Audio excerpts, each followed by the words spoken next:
জগতে বন্ধু নিত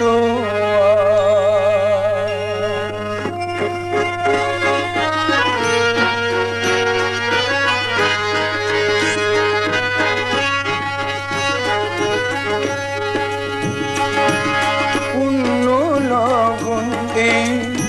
গুরু বাসরে এসো মোরা গুরু পূজা করি এসো মোরা গুরু পূজা করি মনে যত অজ্ঞান অমানিসা দূর করে